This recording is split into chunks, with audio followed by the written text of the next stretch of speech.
Olá, meus queridos, sejam bem-vindos a mais uma edição do Four Connections, um bate-papo entre amigos que pensam o reino e que amam a Deus, juntamente com amigos preciosos que sempre nos fazem companhia aqui no nosso bate-papo e pelo mundo afora.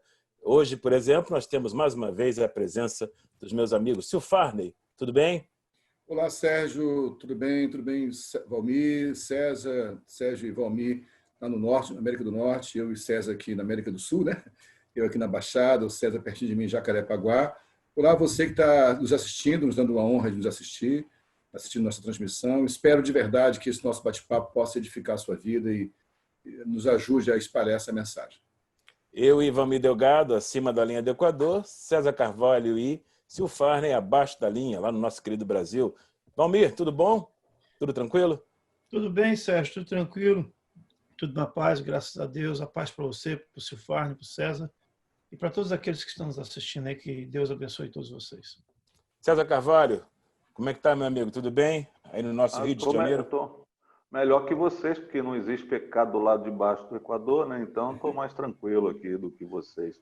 Mas é um prazer, uma alegria estar com os amigos, né? O Sil Farney, Valmir, Sérgio e todos os outros que estão conosco aí assistindo no canal. Que Deus abençoe a todos vocês, que seja uma conversa que edifique, não só a nós, mas todo mundo que estiver assistindo, participando, indicando e compartilhando esse vídeo com outras pessoas. Muito bem. Por falar em compartilhar esse vídeo, eu quero aproveitar e convidar você, logo de antemão, a se inscrever no canal do Four Connections.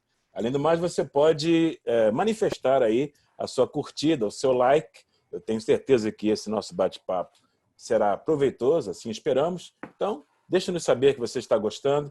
E, além do mais, você pode também entrar nas notificações, acessar aí o espaço para isso, e assim você vai receber os nossos materiais, nossos vídeos, enfim, tudo aquilo que o Four Connections produz enquanto pensa a igreja.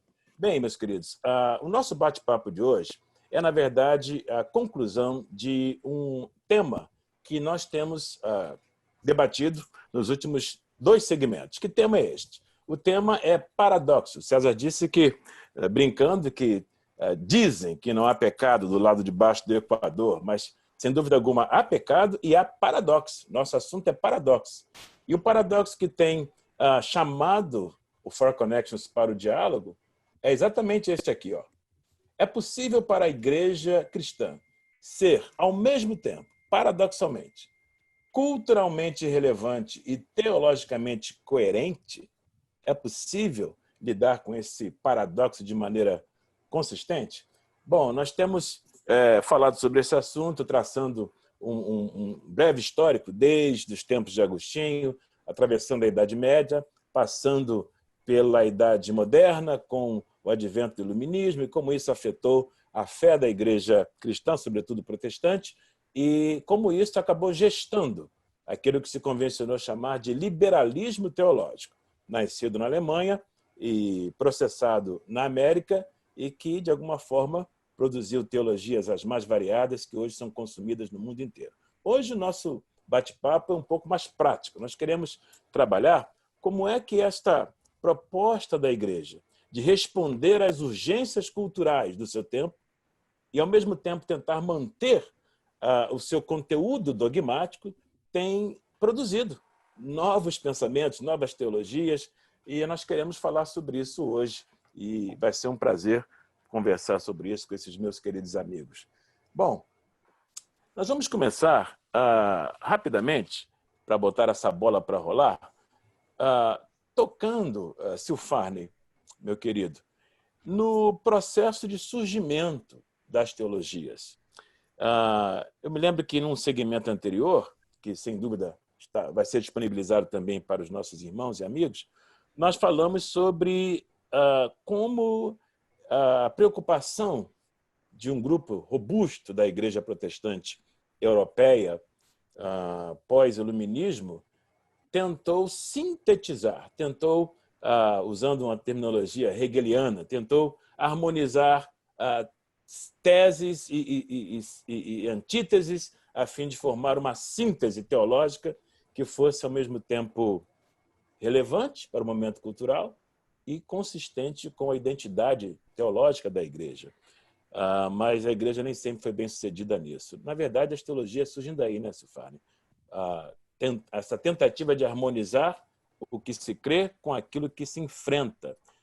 Olha só, como é que você, que é um pastor, servindo a Deus aí no Brasil, praticamente desde a sua juventude, como é que você percebe esses processos de tentativa de harmonização da teologia com os momentos presentes no cenário brasileiro? Que tipo de teologias o Brasil tem produzido enquanto tenta ser relevante e consistente ao mesmo tempo?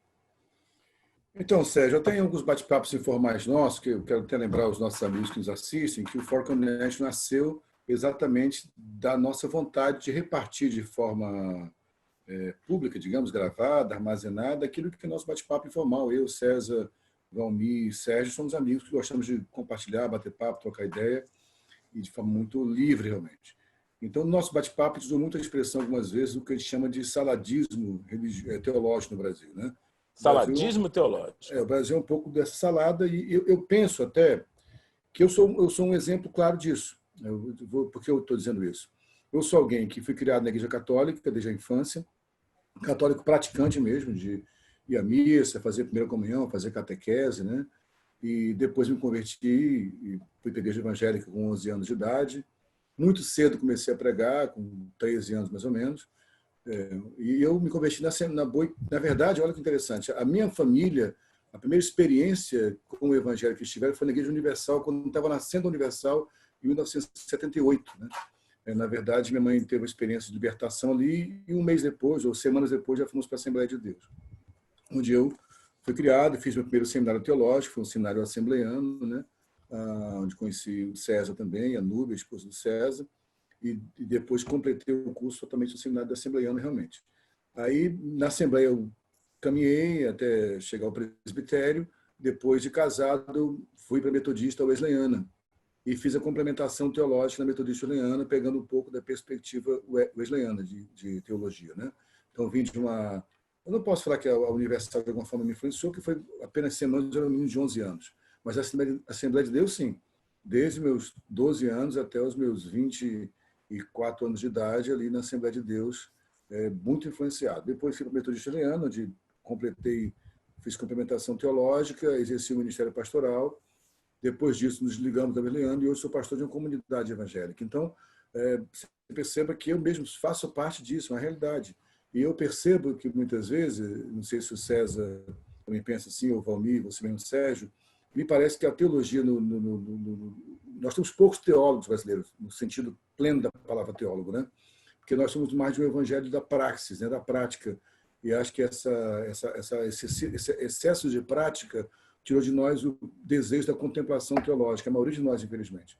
Então, a teologia brasileira, ela é uma teologia muito mixada, né? Um pouco da europeia, um pouco da norte-americana. Então, ela é um pouco de mistura de cada coisa para poder encontrar o seu espaço. É isso que eu penso na nossa teologia no Brasil. César, costuma-se dizer que a teologia brasileira, que o Silfarne mencionou como sendo a expressão de um certo saladismo teológico, né? Pela falta, talvez, de um viés mais definido, costuma-se dizer que a teologia brasileira, e você também, como Silfarne, milita no Brasil já há muitos anos no campo do pastorado, disse que é uma teologia conservadora, em tese, na essência, e liberal na prática, no sentido de que não existe uma consistência na eclesiologia da igreja. Você tem as mais variadas maneiras de ser igreja, o espectro é muito vasto, mas, em geral, quando o assunto é dogmático, ela é relativamente conservadora, não é? Comparada especialmente com a igreja europeia do século XIX, onde surgiu o liberalismo teológico.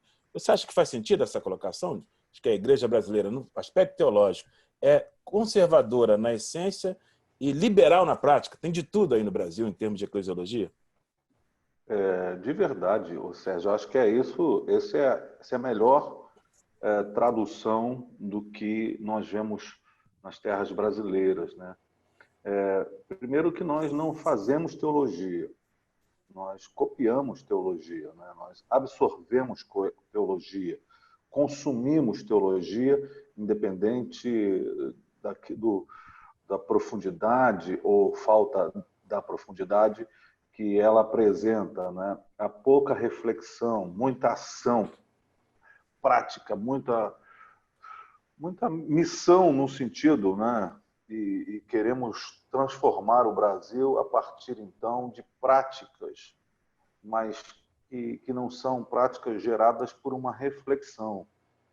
Então, eu acho que o grande problema que a gente está enfrentando hoje em dia é uma mistura de um problema teológico com um problema ético, porque a maior parte da liderança evangélica, ou que se diz evangélica, ou que está em torno do que pensa-se ser evangélico no Brasil, está buscando alguma coisa que dê certo do ponto de vista dos resultados e muito pouco preocupado com aquilo que de fato seria certo, efetivamente, a partir de uma teologia que fosse minimamente linear. Não estou falando nem só da teologia sistemática, mas alguma coisa que fosse profundamente bíblica. Então, não importa muito ser bíblico, importa ter resultados que aparentam ou que manifestem um certo sucesso, uma certa condição.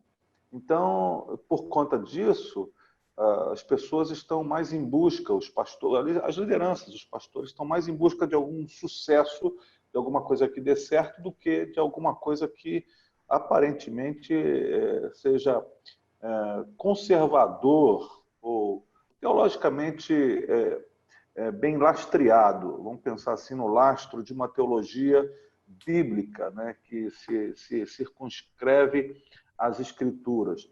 Então, para tentar responder às diversas demandas da nossa sociedade, tão complexa nos dias de hoje, e tão misturada nos encontros das suas gerações, nós estamos um tanto quanto perdidos.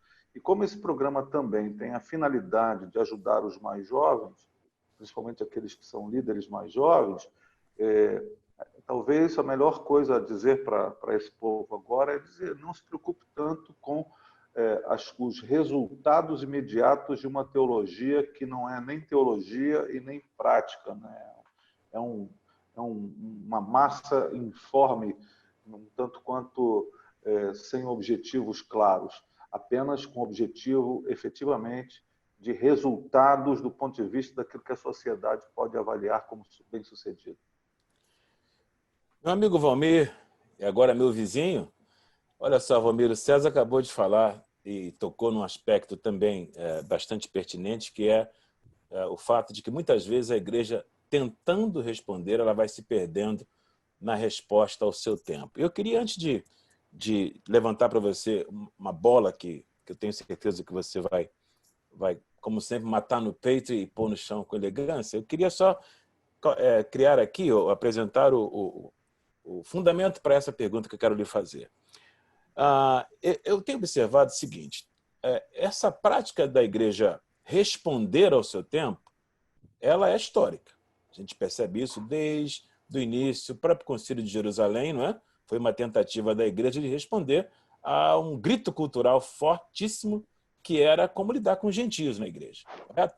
Então a igreja se reuniu em concílio para tentar responder a essa questão gritante. Ao longo da história não tem sido diferente. Agostinho tentou responder à invasão do Império Romano do Ocidente, quando elaborou aquela obra-prima que foi a Cidade de Deus, tentava responder ao fato de que o Império Romano estava sendo invadido, os bárbaros estuprando as mulheres e destruindo os templos e matando os ministros, e Agostinho precisou escrever uma obra que pelo menos fizesse sentido disso. Então, é comum que a igreja queira responder. O próprio liberalismo teológico é mais uma prova disso. A igreja tentou responder ao advento do iluminismo, fazendo uma teologia que fosse relevante para o seu tempo. Penso que se perdeu nesse processo, mas a necessidade da resposta é inequívoca. E então, Valmir, olhando para a história um pouco mais de atenção, a gente percebe o seguinte: olha, logo depois da Segunda Guerra Mundial, a Igreja Mundial se reuniu, o famoso Concílio Mundial de Igrejas, em 1948, logo depois da Segunda Guerra. Parece que a Igreja queria dar resposta aos novos tempos pós-guerra. A própria Liga das Nações se atualizou, se tornando a ONU, a Organização das Nações Unidas, e produziu a Declaração dos Direitos Humanos Universais do Homem. E na carona dessa atualização da ONU veio o Concílio Mundial de Igreja. Parece que a Igreja entendeu que ela precisava também dar uma resposta de atualização para o novo mundo em que ela estava vivendo. E aí a gente chega no Concílio Vaticano II, que é um fenômeno católico, mas que vai na mesma direção, quando o Papa João XXIII convocou a Igreja Católica para responder aos novos tempos. Estamos falando aí dos anos 60, um tempo bem turbulento socialmente no mundo. E a palavra-chave foi ajornamento, que é um termo católico, ou um termo italiano, para atualização. Valmir, como atualizar-se sem se perder? Essa é a questão. Eu quero aproveitar e chamar de novo um tópico que o César levantou, quando ele fala sobre a importância de se permanecer eticamente consistente. Como é que a gente pode ser profético e ético? Que até o ético está dentro do profético, né? Você escrever a palavra, você vai ver que tem ética na profecia. Como é que a gente faz, Valmir, para responder aos gritos culturais e não perder a ética, não cair na armadilha que o César denunciou de buscar o sucesso ao invés da coerência ética? É possível isso, meu querido? É um grande desafio, né, Sérgio? Você falou aí que essa questão de querer dar uma resposta ao mundo é uma coisa que já está na história da igreja. E, na verdade, quando a gente começa a examinar o próprio Velho Testamento, até antes da própria igreja cristã, já havia esse anseio. Quando você falou isso, eu estava me lembrando daquela passagem em que o povo chega para Samuel e pede um rei a Samuel. Uhum. É o desejo de ser igual ao mundo, sabe? É o desejo de ter as mesmas forças dominando sobre você que os outros têm. Deus, quando chamou o seu povo, ele não chamou, quando ele quis formar um povo, ele não chamou uma nação inteira. Ele poderia ter chamado uma tribo inteira, ele poderia ter chamado, mas ele chamou apenas um casal, para dali começar uma família. E foi muito claro na sua fala: sai da tua terra, sai da tua parentela. Isso é muito abrangente, claro que tem a questão geográfica, mas muito mais do que sair da terra e da sua parentela geograficamente, é sair da terra e da sua parentela no sentido espiritual, no sentido religioso e até mesmo no sentido ético. Vai haver momentos em que a igreja vai caminhar lado a lado com a ética da sociedade. Mas vai haver momentos que aquilo que a sociedade chama de ético, para nós é totalmente errado. Para algumas coisas que a sociedade pode, ou até algumas nações, considerar como sendo algo totalmente ético, para nós não vai ser ético, porque vai contra a palavra de Deus. Então é um grande desafio, porque o nosso aferidor é a palavra de Deus, não é a sociedade. O que tem que aferir a nossa conduta não é simplesmente um pensamento de um sociólogo ou de um psicólogo. Não é apenas um movimento emergente que está surgindo. Você falou aí, inclusive, do Concílio Vaticano II, eu estou me recordando aqui que, se eu não me engano, logo após o Concílio Vaticano II, é que vai surgir mais fortemente na própria América Latina, talvez até como uma resposta, como você está falando, começa o fortalecimento da teologia da libertação. Essa teologia da libertação que, por sua vez, vai estar desembocando em outros segmentos, como a própria missão integral e por aí afora. E uma dos viés da teologia da libertação, quando a gente começa a estudar, era justamente isso. É que parecia que para aqueles teólogos que apenas a Bíblia não era suficiente. Eles tinham que achar outras vias, como a sociologia, como a economia, tanto que a teologia da libertação ela vai ter um enfoque muito forte na economia, como uma metodologia, até um pouco parecido com o marxismo, uma forma metodológica de usar a economia para tentar buscar as realizações do mundo. Então, é uma resposta. A questão você perguntou, é possível manter a ética? Sim, é possível, mas só que qual ética que nós estamos falando aqui? Né? Porque tem a ética do mundo e tem a ética cristã. E dentro da ética cristã, se você me permite dizer, existem vários níveis de éticas. Nós podemos falar de subéticas aqui. Porque até mesmo dentro daquilo que se chama cristianismo hoje, existem valores muito diferenciados, existem princípios muito diferenciados, existem teólogos com interpretações muito das mais variadas. Mas eu diria para você que o ponto principal é que o nosso aferidor tem que ser a palavra de Deus. E não simplesmente um movimento, não simplesmente algo emergente que está acontecendo na sociedade, mas a nossa ética tem que estar embasada nos princípios bíblicos, aquilo que a Bíblia estabelece para nós como que sendo ético, e não apenas os valores da sociedade, que são mutáveis. A palavra de Deus não muda, mas os valores da sociedade são mutáveis. Alguns anos atrás, a mulher na sociedade tinha um papel, hoje ela tem outro. Alguns anos atrás, falava-se de educação de um filho de uma forma, hoje se fala de outra forma. Alguns anos atrás, se entendia a igreja com domínio muito forte na política, ao ponto até de disputar com os próprios reis a força de países. Hoje, a história mudou. Então, na minha opinião, eu acredito que é possível ser ético, mas essa nossa ética nem sempre vai coagir ou vai concordar com a ética exposta na sociedade. Às vezes vai ser justamente o contrário. Para sermos éticos como cristãos, teremos que ser considerados não éticos de acordo com a sociedade. Eu tenho que acrescentar, Sérgio, o César citou a palavra resultado, né? Essa busca que o mundo todo, mas o brasileiro é muito focado no resultado, e isso é interessante, porque vai em cima do que o Valmir acabou de falar. Por conta do resultado, eu posso estar atropelando aquilo que é uma ética cristã. E acho que até tem uma música do Cazuza, que foi muito famosa, que dizia: ideologia, eu quero uma para viver, né? Então, as pessoas estão sempre buscando uma ideologia. Então, a gente teve no século XX, o Valmir citou rapidamente o marxismo, teve um marxismo que foi, de alguma forma, assolapado pelo capitalismo, né, que se tornou a grande linguagem do século XX e ainda do século XXI. Então, há muita, essa linguagem de mercado de resultado ela é muito séria, porque buscando o resultado, posso atropelar aquilo que é essencial na caminhada cristã, que é o processo. E a teologia, eu acho que ela passa por esse viés do processo. Você vai ter que criar base, criar estrutura de forma processual para que isso gere frutos futuramente.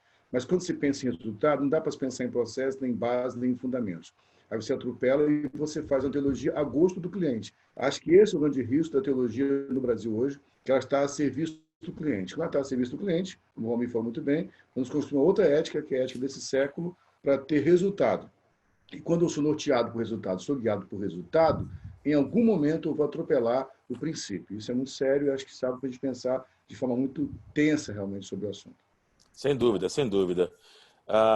César, meu querido, o Valmir mencionou o fenômeno. Claro, nós não vamos, o tempo nem permitiria que nós investíssemos aqui um volume robusto de tempo em cada uma dessas ênfases teológicas, né? Teologia da missão integral, teologia da libertação, teologia da prosperidade, teologia da confissão da fé, teologia da graça exacerbada. Isso tem um pouco a ver com o que o Sr. Farney mencionou sobre o saladismo teológico do Brasil hoje. Mas eu gostaria, César, que você nos ajudasse a pensar o seguinte: quando o Valmir menciona a questão do surgimento da teologia da libertação nos anos 70, né? E dizem que o ponto de partida foi o lançamento do livro do padre Gustavo Gutierrez, em 1971, com esse título, Teologia da Libertação. Embora o movimento já tivesse algumas manifestações anteriores ao lançamento do livro. Mas, seja como for, a premissa da Teologia da Libertação passa, como o Valmir pontuou, por uma questão social muito forte, uma preocupação muito forte com o pobre, né? Identificando os menos favorecidos como um segmento que merece da igreja um olhar mais atento. E nenhum cristão, em sã consciência, pode descartar essa premissa, pode negar esse fato. De fato, Jesus, nas suas andanças por esse mundo, investiu muito mais do seu tempo com as camadas menos favorecidas. Mas o problema é que me parece, aqui vai um olhar meu, que em algum momento essa boa intenção, essa maneira de responder ao grito cultural do seu tempo, sequestrou da teologia da libertação a sua intenção original, e ela acabou sendo tornando-se refém de uma proposta marxista, enquanto tentava ser a teologia do pobre. E aí, César, que vai minha plataforma para para a sua intervenção.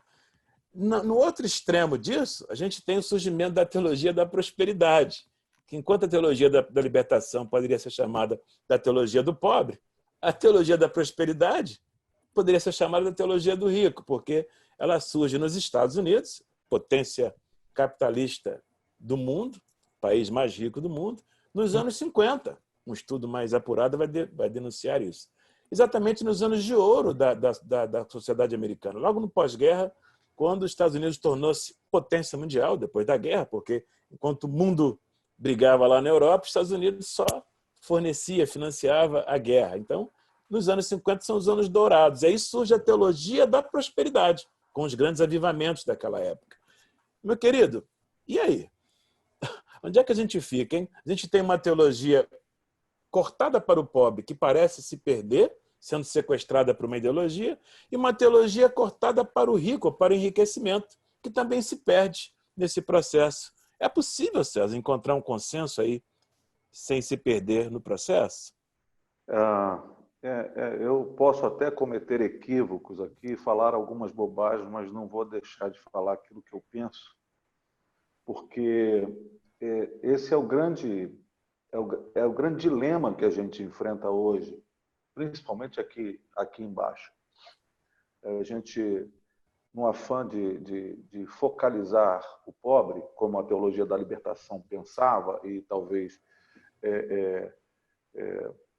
manifestava, né, de alguma forma, e esse olhar para o pobre, talvez cometeu a mesma coisa que, se não me engano, Judas, quando se derramou perfume caro sobre Jesus, e alguém disse assim, poderia-se pegar esse perfume, vender e distribuir para os pobres. E Jesus disse, olha, os pobres vocês vão ter sempre com vocês, mas a mim nem sempre terão.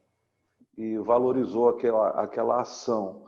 Então, esse olhar para o pobre, muitas vezes, consiste muito mais numa intervenção para usar a pobreza de tal maneira a que eu tenha uma plataforma de relevância do que, efetivamente, uma ocupação que reverbera-se na história daquele que está fazendo. E, com isso, eu não estou dizendo que nem todos vão fazer isso, mas hoje eu vejo muita gente que se diz preocupada com o pobre, mas falando de um lugar de riqueza, de um lugar de ostentação, de um lugar de uma visibilidade de prosperidade até. E aponta para uma preocupação com o pobre. Por outro lado, como você disse, a teologia da prosperidade vem tentando mostrar, não fazer uma teologia efetivamente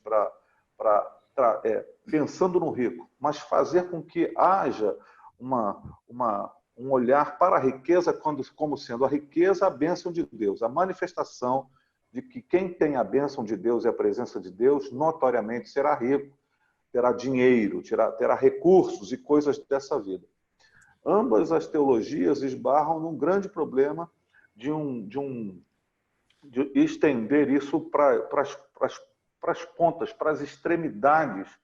E isso talvez seja a coisa mais perigosa dessas teologias, porque elas tiram a possibilidade de um equilíbrio, de uma reflexão equilibrada e de um atendimento e de um entendimento de que, na verdade, Deus resolve isso quando constrói, a partir da igreja e do Cristo como modelo principal, uma família. Então, numa família onde há equilíbrio, numa família onde há relações saudáveis, não vai haver o extremo da pobreza nem o extremo da riqueza, vai se envolver no equilíbrio. E o que destoa de pronto com o chamado marxismo é que no marxismo, no comunismo, dito assim, o que acontece é que o Estado, ou então aqueles que detêm o poder, tomam de quem tem alguma coisa para dizer que vão repartir. Então, é um movimento mais de apropriação do que de entrega. O valor do evangelho, o valor do cristianismo, não aponta para uma apropriação daquilo que o outro tem para distribuir, mas a doação daquele que tem, olhando para o outro como irmão. E esse olhar, então, vai responder às necessidades de todos de maneira geral. Isso foi visto logo claramente na igreja chamada primitiva, onde todos viviam e repartiam seus bens, e as pessoas, então, vendo aquilo, ficavam impressionadas com aquela questão. O que eu vejo hoje é muito discurso, é muita coisa assim, temos que olhar para o pobre, mas olhar para onde? Da minha cobertura? Olhar do meu apartamento na frente do mar? Olhar para o pobre dentro do meu carro blindado? Olhar para o pobre da onde? Então, muita gente que diz olhar para o pobre tem um olhar apenas o pobre como um pobre que precisa de uma ajuda filantrópica. E o outro que diz, muitas vezes, que aponta para a prosperidade, ele simplesmente está construindo um equívoco para dizer e para satisfazer a sua própria sanha de consumir, de ter, de possuir, e quer fazer isso de maneira bacana, elegante. Ele diz que, então, que Deus está abençoando aqueles que manifestadamente têm coisas, têm bens, têm coisas e por aí vai. Então, tanto uma coisa quanto outra não correspondem à ênfase bíblica. Eu não sei se sintetizei muito ou se falei demais, mas é aquilo que eu penso e depois o pessoal aí avalia e questiona ou então me apedreja. Apedrejar você é a última coisa que qualquer um vai querer fazer, porque você é um cara extraordinário, um coração macio. Valmir, meu amado, esse verso aqui a gente conhece bem, você o pratica, né? Porque você é um homem que crê na graça de Deus. Efésios 2, 8, clássico, né? Porque pela graça sois salvos, por meio da fé. Isso não vem de vós, é dom de Deus. Verso 9, não vem das obras para que ninguém se glorie.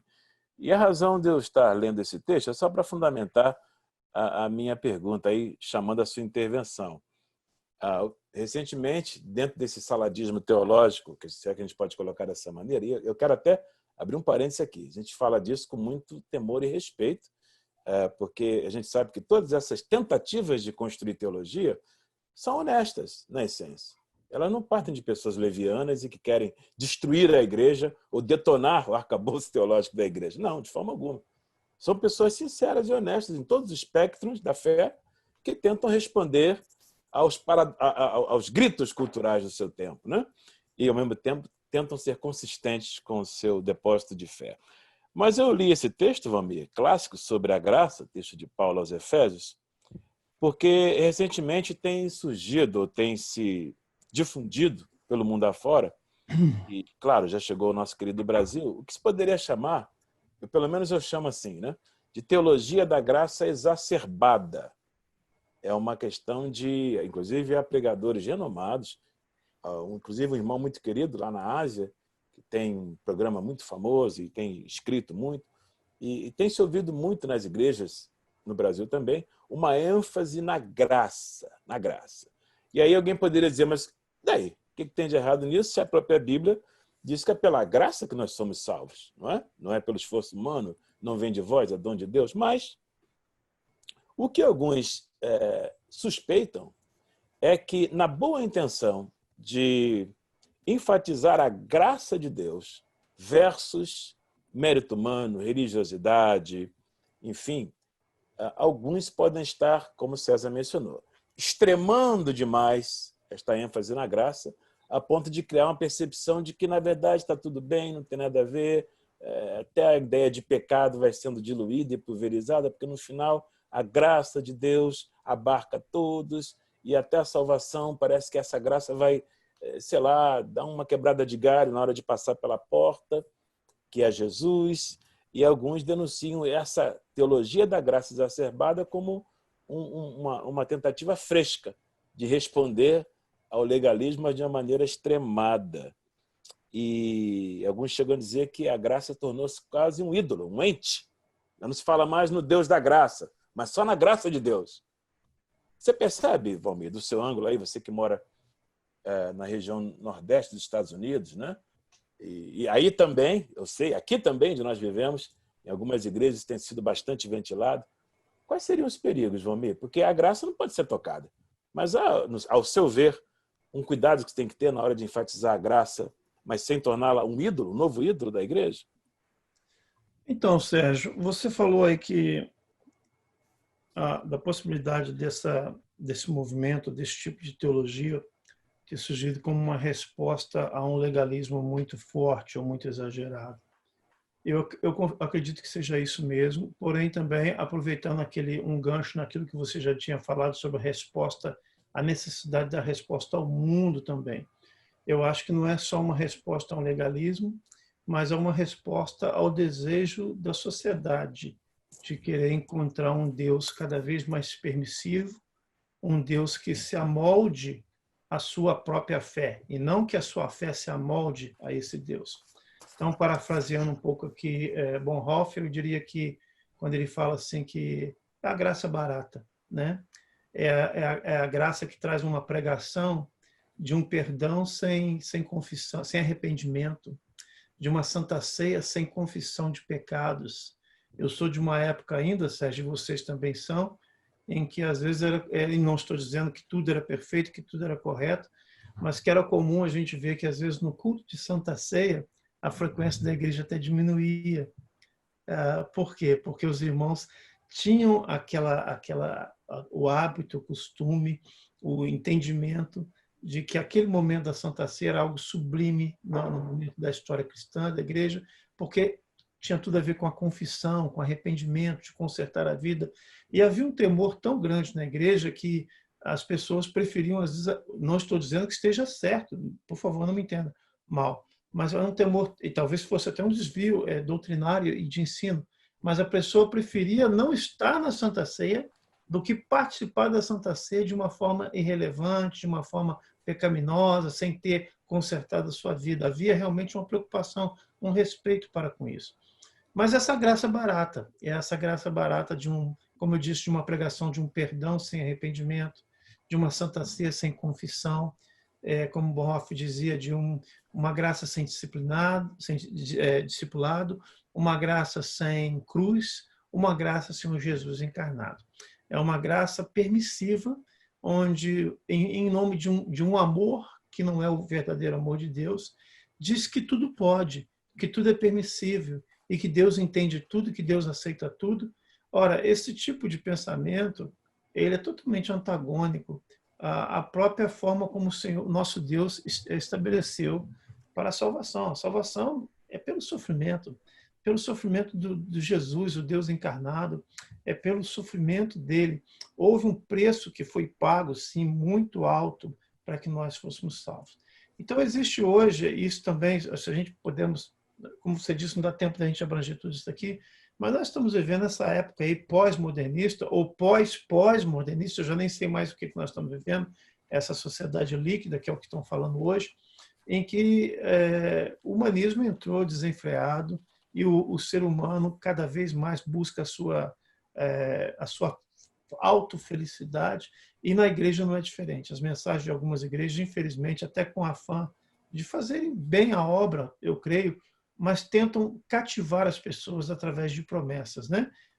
Vem para cá que tudo vai dar certo, pare de sofrer, não tem por que você ficar sofrendo, não tem por que você passar dificuldade, Deus quer a tua alegria, Deus quer a tua felicidade, Deus não te quer enfermo, Deus não te quer nada disso.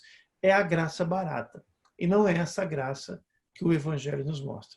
O Evangelho nos mostra, por exemplo, um dos maiores, ou talvez o maior teólogo, eu creio que o maior teólogo da era cristã, que é Paulo, né? É um teólogo que sofria, que era apedrejado, que era preso, que passava fome, que passava dificuldades, que tinha até seus questionamentos, suas dúvidas com o Senhor, e era pobre, morreu, não tinha nem bens, não tinha nada, mas totalmente absorvido debaixo da graça de Deus. Eu creio nesse aspecto que, infelizmente, estamos barateando cada vez mais a graça e não estamos ganhando terreno com isso, estamos perdendo.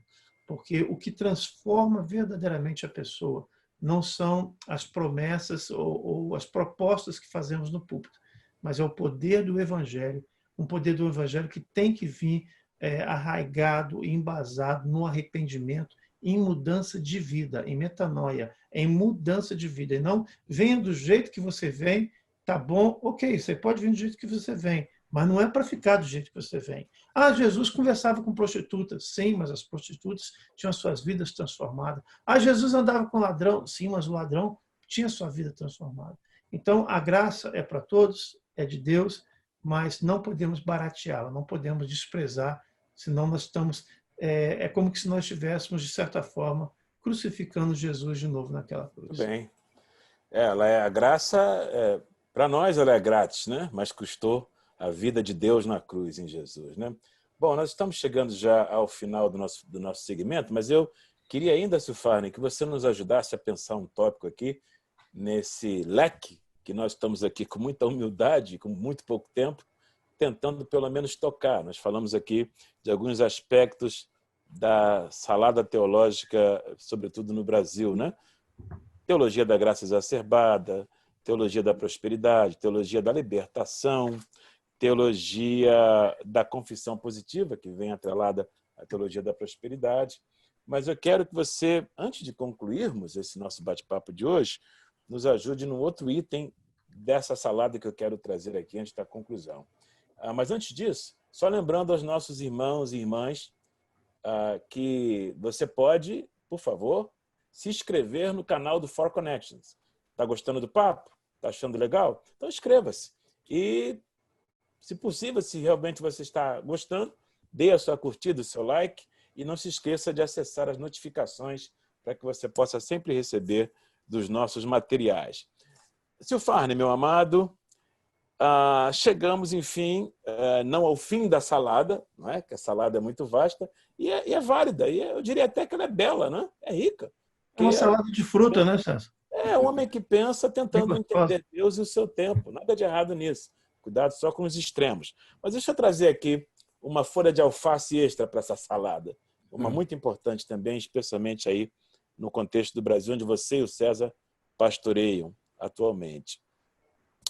Resultado do Congresso Internacional de Evangelização em Lausanne, na Suíça, em 1974, que foi um congresso que tentou pensar a igreja a partir do seu tempo. E resultante desse congresso, que foi o ajornamento do segmento protestante da igreja, né? Já tinha acontecido no Concílio Vaticano II com a Igreja Católica e Ortodoxa, e agora chegou a vez da Igreja Protestante se atualizar, se ajornar. E como resultado do Congresso Internacional de Lausanne, de 74, surgiu o que se poderia chamar de teologia da missão integral da igreja, correto? A ideia é que a igreja deveria ser a igreja, toda a igreja, alcançando o homem todo, não é? Para o reino de Deus, o homem em toda a sua compleição humana, né? Na sua formação humana. Expressões como sal fora do saleiro, lembra? Você, Valmir e César se lembram muito bem quando expressões como essas vieram à tona, chamando a igreja para o engajamento que desse ao homem uma chance de ser atingido pela graça no seu todo, culturalmente, socialmente e, claro, espiritualmente. Hoje, Silfarne, hoje no Brasil, como é que você percebe? A igreja tem conseguido ser integral, sem se desintegrar, essencialmente? É um desafio, né? É o desafio que, desde o Pátio Lausanne, vem permeando aí a missão integral. O César, anteriormente, quando fez até a dualidade entre teologia da libertação e teologia da prosperidade, vamos colocar assim, né? A coisa acaba sendo um pouco maniqueísta, um pouco polarizada, né? Ou você é uma igreja para ricos e prega a prosperidade, ou uma igreja para pobres e prega a missão integral. Eu creio que o grande desafio nosso, já que a nossa temática central aqui dos nossos 3 últimos encontros é exatamente o paradoxo, é lidar com esse paradoxo. Eu, particularmente, pessoalmente, me arrisco a expor minha opinião aqui, eu tenho muita afeição à teologia do Código de Lausanne, a teologia da missão integral. Realmente acredito que haja uma necessidade de olharmos para o pobre de forma específica, porque a Bíblia aponta claramente isso, a meu ver, mas também não podemos tornar isso uma coisa, como eu falei, maniqueísta, que é isso ou aquilo, né? E como se o evangelho fosse apenas para os pobres. Eu creio que, de fato, o conceito tem que ser missão integral, né? Mais ou menos a expressão que dizia o evangelho todo, para o homem todo e para todos os homens, né?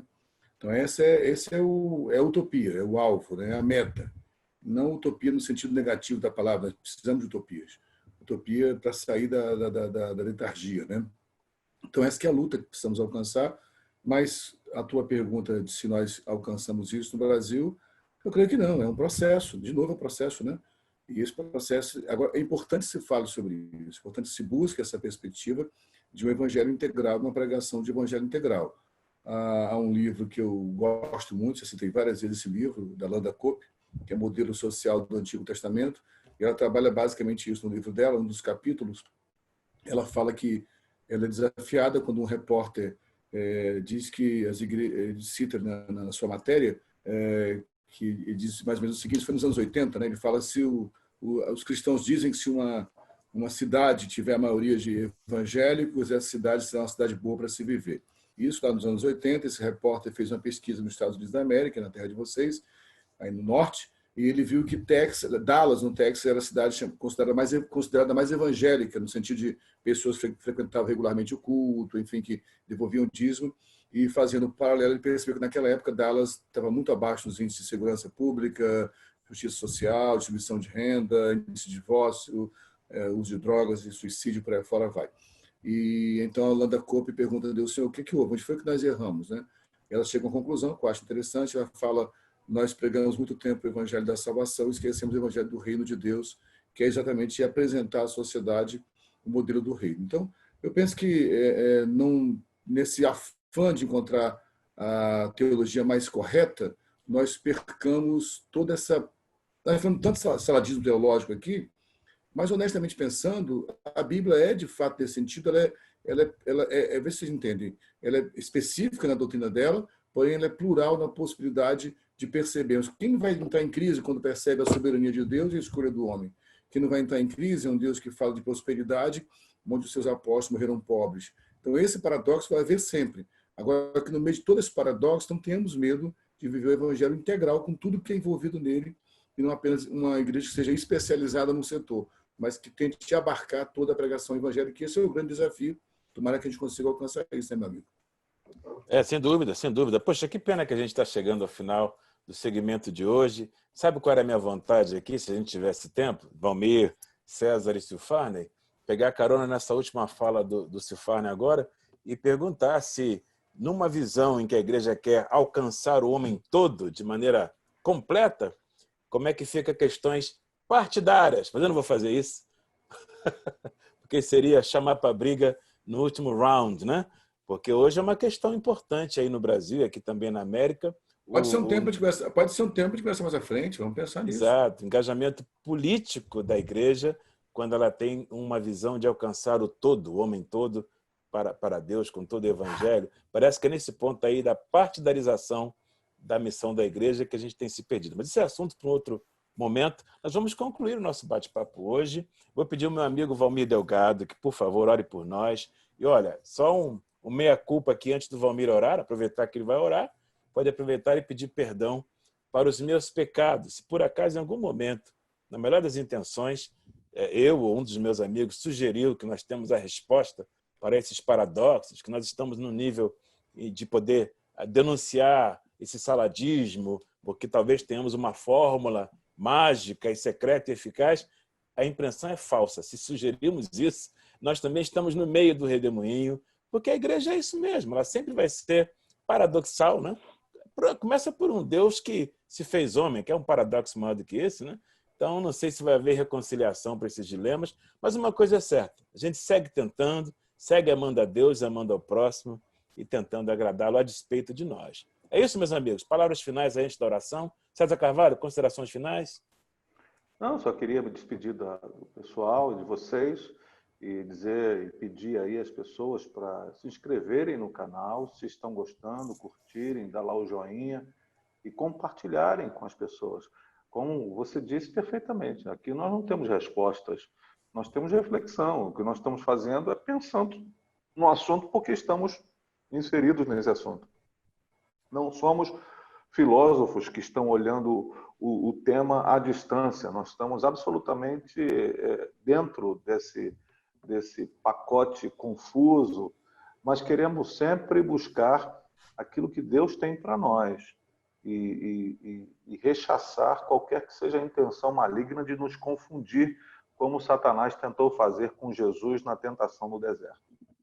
Silfane, considerações finais?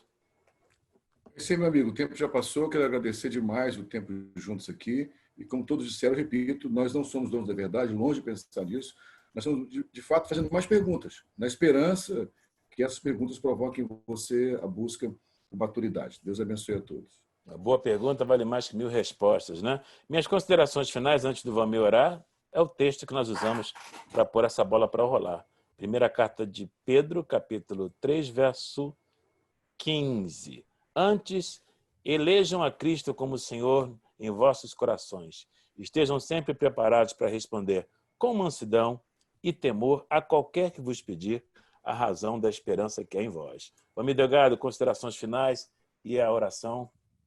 Não, apenas que Deus nos ajude a nos focar mais num relacionamento genuíno com um abençoador e não simplesmente correr atrás das bênçãos. Amém? Apenas isso. Pai querido, em nome do Senhor Jesus, esse Jesus que é a verdade, a única verdade, Ele que é o caminho, Ele que tem todas as respostas possíveis que a alma de um ser humano possa inquirir. É em nome desse Jesus que nós te damos graça nessa noite, pela oportunidade de estarmos aqui refletindo, pensando, conversando, trocando experiências. E te pedimos que essa experiência aqui, ela possa ser, de uma certa forma, benéfica para aqueles que estão nos assistindo, que eles possam ter os seus olhos iluminados, o seu coração aquecido pela presença do teu Espírito Santo e o entendimento deles abertos para que a verdade cada vez mais permaneça na vida deles. Nós te agradecemos por tudo, em nome de Jesus. Amém. Muito obrigado, até a próxima. Amém. Tchau, gente. Até a próxima. Um abraço. Valeu.